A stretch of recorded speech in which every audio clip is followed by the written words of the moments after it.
Well, howdly doodly, neighbors. Shouldn't you be in your shelterinis by now? We haven't got shelterinis. Good evening, everybody. Good Tuesday evening, storm week. It's Matt again from home. I thought I'd bring y'all a little home vlog tonight. I know it's been a day or two since I've uploaded anything. I tried yesterday. It just wasn't working out. I had a lot to get done yesterday. I went ahead and did a bunch of storm prep and got everything I needed done by later afternoon, and then I had to work today, so I went and got an early bed. But I'm done on my end. Everything is done here at the house, all secured up, got all the supplies. Now it's just a waiting game. I got fuel for the car. I got everything, so we're just waiting. So one thing about hurricanes, it's like death by 1,000 paper cuts. The waiting sucks because whatever you see, like when this thing first became known, they had this storm coming here, which should have been tonight into early tomorrow, and it was supposed to be done by Thursday. Now, we're probably not going to start seeing anything till Thursday and later tomorrow night. And oh my goodness, it's amazing what time does. You know, you can see, if you go back to my other vlog I did, you can see the storm track on that one. Well, just 36 hours later or so, we have another new storm track. And this thing is now drifting south.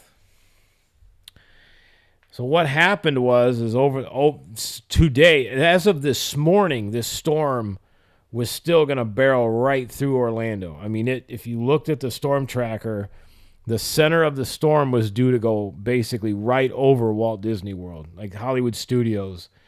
The line went right over Hollywood Studios. And currently, this thing is a Category 5 monster.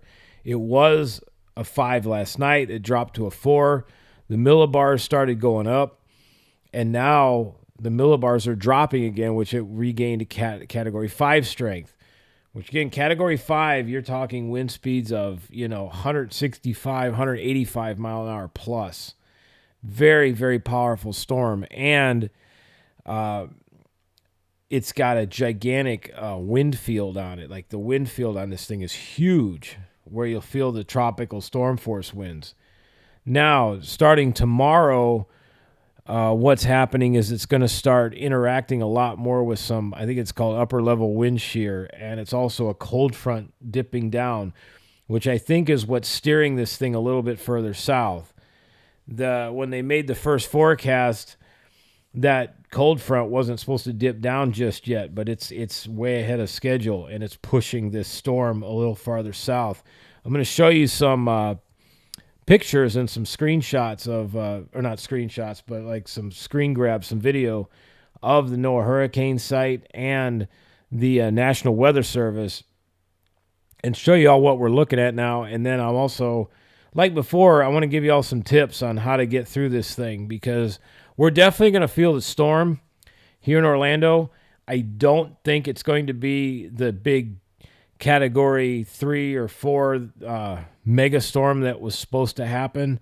Unfortunately, that looks to be lining up with Sarasota and a little bit further south if this continues. So a lot has changed, and that's the thing about these hurricanes is, a lot of people will sit there and say, oh, we evacuated for nothing. This was another waste of time. Sadly, it's that kind of a mindset that gets people hurt or killed later, because then they're like, oh, well, we didn't have to go for the last one. It turned out to be nothing. Yeah, well, then you never know. It might turn out to be something. This storm is very, very powerful. And sadly, wherever it lands is going to cause a decent amount of destruction. It's just a matter of where is this thing going to land now, because Tampa Bay is pretty much, they're not in the clear, but they're way out of the storm surge. They're going to be on the side of the storm, pulling the water away from Tampa Bay versus shoving it into Tampa Bay. And the other city that you're going to have to watch out for now are Sarasota, Fort Myers, and down there, which they're just getting things put back in place from Hurricane Ian 2 years ago. So either way, this is not a good thing. But I want to show you all this. This is from the National Hurricane Center. Okay, we'll put it up on the screen here in a minute, and then we'll kind of go over some things. Also, if you all are here on vacation and you're not leaving, this is some good tips for you. And for those that live here, if you're new and have never been through a hurricane, some more good tips. So whoever this falls into, I hope this helps you. All right, let's pop this up on the screen that way. So you can see right now how, I'm going to zoom in here. Clearly, all of Central Florida is in a hurricane warning. That's what that red is. But you can see where the M's are. It's tracking up, but if you look closely, it's below Tampa Bay now. Early yesterday and the day before, those M's were up into Tampa Bay, and it was going out of the state a lot higher. See where that H is? That's a lot closer now to the big lake down there, Lake Okeechobee, whereas yesterday and the day before, that H was way up high. What's happening is this storm didn't start marching northeast as soon as they thought it would. It's kind of drug ass down there, and it's kind of wobbling, and it's making some weird moves. There was a time where it was just going directly east. It wasn't going north at all, so that's what's changing the direction of this thing. So we're going to have to wait and see when it begins its march north, because it has a little bit, but it's nowhere near where it should have been at this point, as they predicted yesterday. So we're going to have to really watch this. But you can see how much this thing is slowed down. You know, you're talking 7 p.m. today is where it's at right now. You know, by 1 p.m. Wednesday, it's still not going to be close to landfall yet.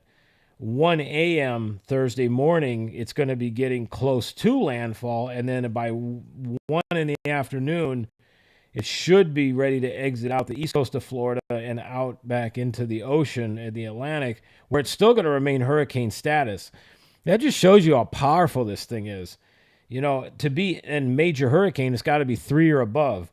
So the thing is this thing is going to hit Florida with plenty of runway, meaning it's got a good running start, and it's going to be going so fast that it's not going to have a lot of time to interact with land, so it's going to keep its structure intact, which is... one, it's going to go over us quickly, but two, it's not going to get a chance to dissipate. So we're going to feel a lot of wind and rain effects from this thing. Although they'll be short-lived, it's still going to have the potential to be pretty bad. Now, Orlando's going to be probably a lot better off than what it was expected. But if you look here, wind speed probabilities, you can see this purple cone has definitely shifted farther south. But the winds definitely cover Tampa Bay. That's how you can tell how giant the wind field on this. And then all of these other lighted shade, like the yellows and the greens, those are your tropical storm force winds. Arrival time of winds, you can see here, we won't start seeing the tropical storm force winds arrival till probably tomorrow night. So again, this thing is slowed way down. We did the warnings cone. Here we go. This is the rainfall forecast. This is a thing we're going to have to watch out for. You can see here we're in the orange. That's the 8 to 12, and we're not that far away from 12 to 16. People, you don't need me to tell you that's a lot of freaking rain. That's a whole lot. And then flash flooding, we're very much in the purplish pink there, which is at least 70%. So you can see exactly the potential mess this has the potential to cause. Yeah, we may not get the winds, but the rains is what it could be a really big piece of could be a really big problem here. The other thing I want to show you is the National Weather Service now. So here we are with the National Weather Service. We got our hurricane warning out. That's been out since yesterday. We're getting a little rain after 3 a.m. Here we go. This is really telling here. You can see where this red shade is. That is the cone of overtime, or I'm sorry, that's what we called it in the fire service. This is the cone of uncertainty. You can see Orlando is still in the cone of uncertainty, but you can see where the center line of the storm has dropped way south. You can see how it lines up now with Sarasota going out through Palm Bay. There's still some predictions going on that this thing is going to actually drift a little bit farther south yet and enter in somewhere around Northport and then exit out between Palm Bay and Port St. Lucie. Again, time is going to tell, but this, as of yesterday, was way different. The dotted line you're seeing right here, that was way up right by Disney World. In fact, that dotted line went right over Hollywood Studios. So that's, again, this is not how big the storm is. I'm going to say it, I say a million times, this is where they think the center point is going to go. The center of the storm, which is where the most power is. And then it directs itself out from there. But you can see right here, this was the big change today. You can see how it went it went northeast a little bit, and then it went almost east, and then it dropped. It went south. It went southeast, and now it's on a gradual climb back up northeast. So we'll see where this thing winds up. If we animate this, once we get to current time, you can see the storm here and how it's still not on the path. It's following kind of in between, basically. It's still anybody's guess as to where this thing is going to end up yet. So who knows at this point? It could actually switch back, and then we could be right back in the bullseye again. It's so hard to tell. You can never trust these things until they are completely done. Like, there is no ifs, ands, or buts. You got to take this stuff seriously. And I know there's going to be people tomorrow going, oh, we'll see, everything could have been open, and, we didn't have to close. And it's the calm before the storm that likes to lull people to sleep. And unfortunately, that happens a lot with these storms. Now, if it continues to drift a little further south yet, we could just get a little bit of wind and rain, and that would be it. Which, again, it's great when that happens, but it also sucks for the fact that people then they start not to take things seriously. But I tell you one thing, people, if you live in Florida here, or even if you're going to make the risk to come down here on vacation knowing there's a big storm coming this way, please be responsible and take care of your shit early on. I cannot tell you the amount of gas stations I drove through on my way home tonight from work. Every one of them had lines upon lines upon lines of cars waiting for fuel. What in the world? Why? It's not like this thing just showed up on the radar this evening and, oh God, there's a hurricane coming. It just came out of nowhere. We've only known about this for a better part of almost a half a week, if not longer. And the other thing that I saw, let's do this. I got one more video for you. I think you might enjoy this. We're going to put this up on the screen for everybody to see. All right, I was driving through the gas stations. I heard there were reports of people filling up 5-gallon buckets with gasoline. I thought, nah, this isn't happening. And sure as shit, I pulled in behind this guy to make it look like I was going to get fuel, because I filled up 2 or 3 days ago. And there they are filling up the gas cans and pouring it into 5-gallon buckets in the back of a freaking minivan. I mean, I literally sat there for a few minutes going, as a firefighter, I can't believe what I was seeing. And then there you have, I'm guessing that's his wife there. She's filling them up on the ground, and then he's picking them up and pouring them into these buckets. Now, I didn't think you were supposed to do that. Last I heard, that was a little bit illegal. But imagine if somebody hits this guy, if he got into an accident. And what was crazy is I didn't get a chance. I went and got out of there, but he filled up about 5 more of these. He had, by the time it was all said and done with, he had the entire back of this thing full of these 5-gallon buckets full of gasoline.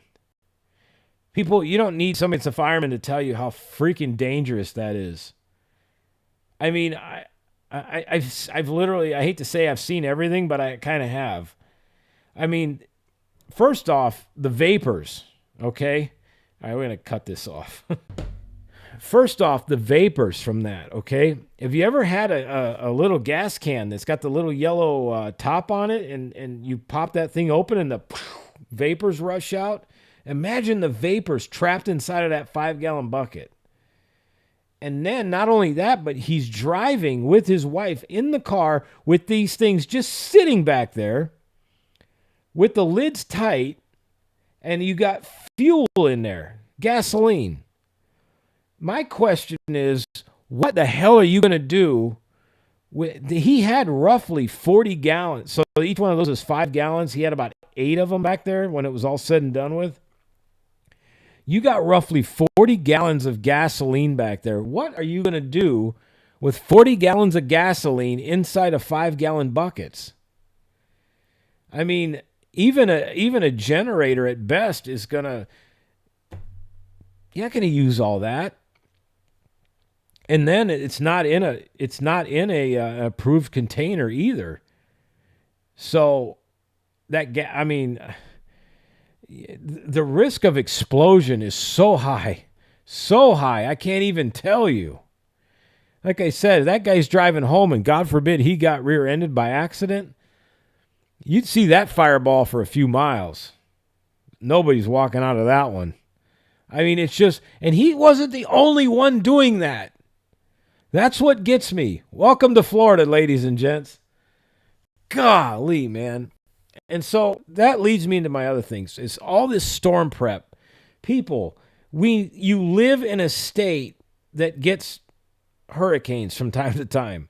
You know this the minute you move here. Why in the hell aren't you getting stuff to prepare for this in April or May, or even better yet, during the winter months? You know, I don't understand. That's what we did a long time ago. We've got a whole closet full of food and everything, and just I've got supplies for medical stuff that I've bought, on Amazon over the last several weeks and months, and everything's all set to go. I've got enough stuff to cook food here. I've got things to keep things cold. I've got, life straws for water. I'm going to fill up the bathtubs tomorrow in case we need water.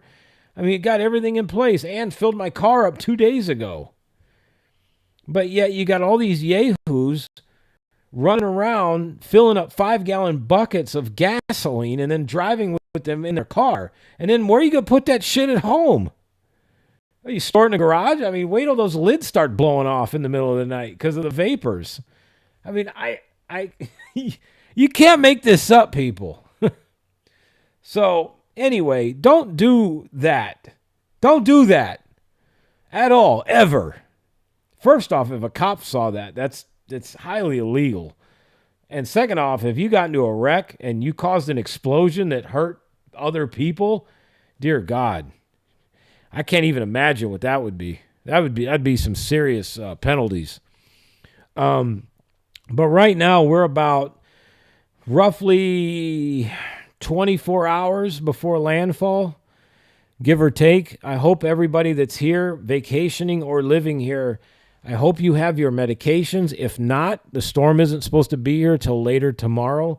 You can still get refills on your medications. We are under a state of emergency, meaning if you take anything that is a Schedule 3 and above, you can call your doctor and they can send you a refill in the pharmacy.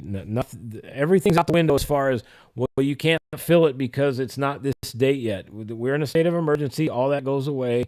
You can get a refill if you need it. And pharmacies can't play this game of, well, we're not filling. No, they got to take care of stuff. This is a different story. That's why the governor does this ahead of time to make sure people got what they need.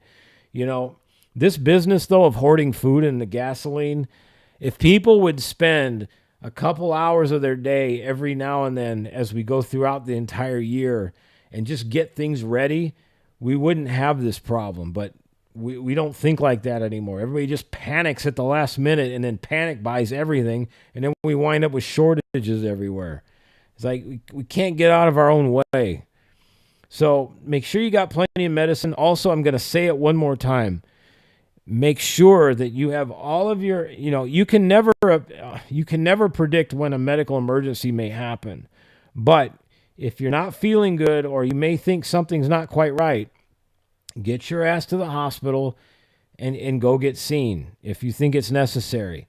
Because I'm going to tell you something, in about another 36 hours from now, once those winds hit 40 miles an hour plus, all emergency services will be suspended, meaning no matter what you think, how important you think that call is and how important you think you need somebody to come and help you, they will not come help you till after the storm is over. That's just how it is, people. There's no other ifs, ands, or buts about it. You will be on your own once those winds hit 40 miles an hour sustained. That is it. No exceptions. And by now, you should have all your stuff in place. Everything's ready. You may have a little time tomorrow to get some things in order because, like I said, it's not really supposed to start getting bad till 3 p.m. or so. And just a quick theme park update. SeaWorld, Aquatica, Discovery Cove, all closed tomorrow. They do have information on their website, especially for the Discovery Cove people, on how to either move your Discovery Cove vacation or to request refunds because it falls under the named storm category. So SeaWorld, Aquatica, Discovery Cove closed tomorrow and Thursday, most likely reopening Friday. Disney and Universal are going to close at 2 p.m. tomorrow, which not sure how I feel about that, but regardless, they're going to be open, and they're going to close at 2. Animal Kingdom, and I think it's Disney Springs, will start to close at 1. But basically, it's going to be a phased closure. So a couple of the parks, I think it's Animal Kingdom, Epcot, Disney Springs, close at 1. I think it's Magic Kingdom and Studios will close at 2. Or it could be a little bit of the other combination. But either way, by 2 p.m. tomorrow, all of the Disney parks will be closed. All of the Universal parks will be closed. And they will be closed through Thursday. If everything is good, everything should reopen Friday for regular hours. Mickey's Not So Scary Halloween Party and Halloween Horror Nights on Thursday nights are also canceled. They're not having any of that. So people, stay safe. I'm telling you, for those that are visiting that thought it was a good idea to come down here, regardless of a storm coming, please keep your ass in your hotel room. And, yes, they will have activities for you around the resort, but if it gets to a certain point where it gets really bad, please follow the cast members' instructions, and please don't do anything stupid. A lot of people get the temptation, let's go outside and see what's going on. I'm telling you, you go outside with those 50, 60, 70 mile an hour winds, it's real easy to get a tree pushed over on you real fast. It happens. And winds like that, those trees can snap off, anything, or you could be hit by a flying object. So watch it from the safety of your hotel room or from inside the hotel somewhere. And again, I'm going to say it one more time. Please listen to the cast members' instructions. Follow what they want you to do. Don't be arguing with them. Don't do any of that dumb shit. There's just no time for that now. If you or your family members start getting really freaked out, because these things can be scary, these hurricanes are very much an exercise in mental stability. Why I say that is because I mentioned this before. It's very much a mental exercise getting through these things. And what I'm referring to is just, it's a lot of constant noise. You hear the wind howling outside. It sounds like a freight train outside of your window non-stop. And on top of that, you hear the wind beat, or you hear the rain beating the hell out of the structure you're in. And then to add to that, you can hear things snapping, cracking, and breaking outside. And it can be very unsettling. Do not, I repeat, do not decide that after 15, 20, 30 minutes of being in a storm that you don't like it anymore, or somebody in your family doesn't like it, and you need to get in the car and get away from this thing. That is the dumbest thing you could possibly do. When you get winds like that, plus with water moving, if you have any type of water moving on the roadways, it doesn't take much to get a car off its wheels and send you flying. Stay in the hotel. All of these hotels are rated to a Category 5 storm or lower. So meaning that most of these hotels, especially Disney, can withstand winds of up to 165, 185 miles an hour. So you are very safe there. Keep your rear end there. And again, even when the storm is over, don't go outside looking around and filming stuff. That's going to be the time where there's going to be a lot of rescuers, emergency personnel out and about. Don't be part of the problem. I cannot tell you how many times when I was working with Charleston and Folly Beach Fire Department, we were out after some of those hurricanes came through and we're trying to clear trees out of the roadways. You're trying to just get stuff done so you can reopen the roads and get things going again. And you got some knucklehead running around filming you. There's just no time for that. I almost got hit by a freaking truck cutting a tree out of the road because somebody was sticking a camera out the road filming storm damage. Please don't do that stuff. Again, don't be part of the problem. And the other thing is, you should not be outside after the storm. But again, people are going to do what people do. If you find yourself in that situation and you find yourself out walking around wanting to see some cool broken shit after a storm, you better keep an eye on where you're walking, because some of these areas have got power lines that most likely will be down. You have no idea if that power line is live or not. Some of them will dance around like crazy and arc and spark and make a big old show. Some of them will just lie there dormant till some unsuspecting person walks by. I'm telling you, people, you do not want to be in that statistical category. It is completely pointless for somebody to get seriously injured or to lose their life for just walking around trying to film storm damage so they can get clicks on their YouTube or whatever it is. Stay in the resort till you get the all clear to go out. I cannot stress that enough. Don't be a part of the problem. And then the other thing is, keep calm. Everybody's got to remain calm. If you're in a big group, somebody's going to have to be the adult and keep everybody in check, because I can promise you, people that aren't used to this stuff are going to get about 5 to 15 minutes in this thing, and somebody's going to start freaking out, start panicking, and they're going to want to leave. You've got to grab that person by the shoulders, sit them down, and have a serious talk with them, and do like you did on an airplane. Calm down, get a hold of yourself. But yeah, I mean, you got to keep everybody calm.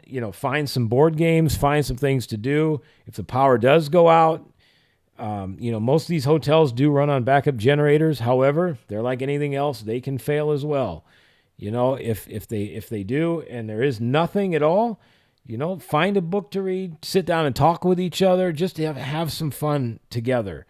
The parks are going to be closed for about a day and a half. And assuming we get out of this with minimal damage, the thing I'm worried about more than the wind is going to be the rain. If there's no flood damage or anything, we should be able to reopen by Friday, but that's iffy. So if there's a lot of damage in that from flooding and that, we may not see these parks reopen until Saturday at some point, or maybe later. So it's all kind of here. It's all by ear at this point. They're going to try to open Friday if they can. And that's all of them. Legoland, SeaWorld, Universal, and Disney. Legoland is closed as well. I forgot to mention that one. They are closed all day tomorrow and all day Thursday, and are going to try to open Friday as well. So that's my update. Please be careful, everybody. I hope that, I did read on a lot of the Disney World tips and tricks site. There are a lot of people that did make the right decision and reschedule their trip. And then there was a whole bunch of them that, by God, we're not rescheduling. Nothing's going to make us reschedule. We're coming anyway. Yeah, those people caught a lot of hate for it. And you know what? I'm sorry. You're going to put that kind of arrogance out there on social media. You're going to dish it out like that. You better be ready to take it. And people even explained, they said, because people are like, why are they so mean on here? And they said, listen, you got a lot of people that have been working their rear ends off preparing for a pretty big storm coming this direction. It's not the best environment to be in, has the potential to be very dangerous, and you all willingly drove you and your family into an area that could potentially be hit by a catastrophic hurricane. Now, do I think it's going to be as catastrophic as they predicted before? Time will tell, but I don't think so. I think we're going to see a lot of wind and rain for sure, but I don't think it's going to be if the eye wall keeps staying further south, we're going to avoid the hurricane force winds, which, is fine. But again, then it sucks for the other communities. So it's really no easy way to look at that. So I'll see you all tomorrow. We'll do another update as we get closer to the storm. What I want to do is we'll start doing a storm vlog as we get closer, because I may run out and grab some things and do a few things early in the morning, but I want to be my ass in this house by about 1:30, 2 o'clock, and then I will be here for the duration until it's time to go back to work, which will probably be Friday at some point is what I'm guessing. So I'll be here. We're going to entertain you. I hope you enjoy spending a few days with me here. Oh, and I got something to show y'all. I've got a couple projects I'm going to work on while I'm at home here riding the storm out. Good REO song, by the way. I bought these at SeaWorld. These were on sale, and I also get a pretty good discount with my employee badge. But I've always wanted one of these, and I bought one finally. Since I'm a big fan of roller coasters, these are those nano coasters. And this one's of Manta, and you can see on the back, see if I can do this. There you go. You can see on the back, it's kind of a replica of the real one. So we got that one to build. We got the world famous, everybody's favorite B&M Hyper, Mako. So we'll be working on that one. And then the other one to go along with Manta, we've got this is the actual passenger car. This is what you ride in on Manta, the Flying Ray. So it's the coaster car. And this is a wood kit that you put together. And maybe I'll paint it if I feel up to it. So those are some of the projects I'll be working on during the storm. And what we'll do is I'll film it, we'll vlog it. We'll have some fun with it. So again, thank you very much for watching. Thanks for your support. Appreciate everything you all are doing. Thanks for the comments. Again, if y'all do leave a comment, I'll do my very best to try to get back. If I don't type something, a good chance I'm going to read it on here, which is what I'd like to do because it's more personal, I feel like. So either way, I'll try to get back to you as best I can. And like I said, anybody in Florida right now, please be safe. Keep your head about you. Keep your group nice and calm. Make sure you got some food. Make sure you got all your medicine. Make sure you got all your medical affairs in order. And just be careful. Be safe. All you police, fire, EMS, military, emergency room, hospital workers, everybody that's out there, be careful. Be very careful. Oh, and also all the linemen that will come out and help us afterwards, you all please be careful. You all people think firefighting's dangerous. These linemen that do what they do, that's a whole nother line. That's a whole nother area of work, man, that I don't do electricity. At all. Those are also some very brave sons of bitches. And sadly, 2 of them were lost, I guess, in North Carolina a day or 2 ago when they were restoring power. And so that was a horrible tragedy. And unfortunately, it's not really been spoken about much. I only heard about it through social media and that. And sadly, those people are real heroes out there trying to get power restored and all that, and 2 guys lost their life. So, let's think about these people as they're out there trying to put everything back together after the storm. So thank you all very much for what you do. I will see you all tomorrow. Have a fantastic night, and stay safe out there, everybody. See ya.